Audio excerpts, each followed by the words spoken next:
दिल्ली में हुई गांधी और बनर्जी परिवार की मुलाकातों ने राजनीतिक गलियारों में विलय की चर्चाओं को हवा दे दी है।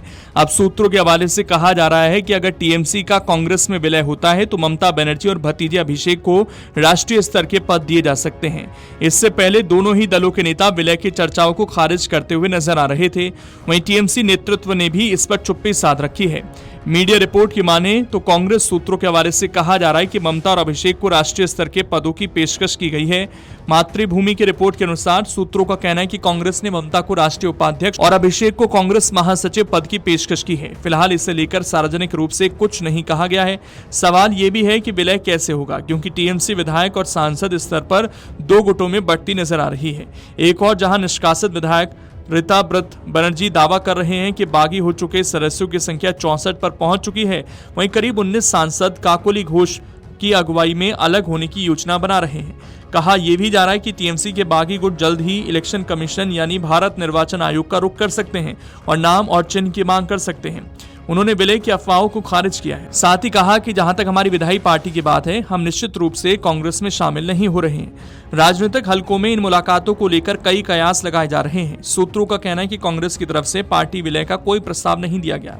दोनों पार्टियों के नेताओं के बीच विपक्ष को मजबूत करने और इंडिया गठबंधन की भविष्य की रणनीति के साथ बंगाल की स्थिति पर चर्चा हुई है। खबरें हैं कि टीएमसी ने लोकसभा में नेता प्रतिपक्ष राहुल गांधी के नेतृत्व को भी स्वीकार कर लिया है।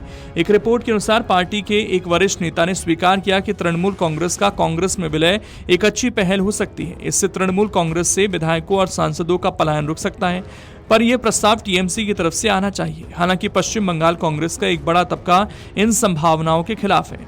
हालांकि आपको बता दें कि ममता बनर्जी की अगुवाई वाली तृणमूल कांग्रेस के 19 बागी सांसदों के नाम सामने आए हैं, जिन्होंने बागी गुट की नेता काकोली घोष की अगुवाई में अलग गुट बनाने का फैसला किया है।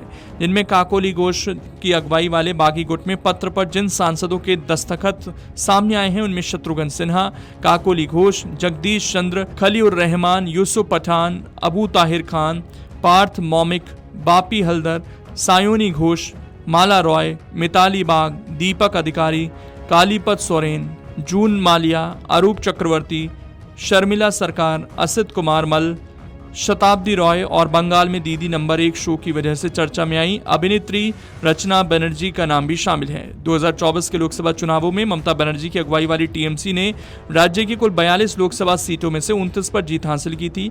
बीजेपी 12 और कांग्रेस को 1 सीट मिली थी। चुनावों के बाद टीएमसी के बशीरहाट से सांसद हाजी नकुल इस्लाम की मृत्यु हो गई थी।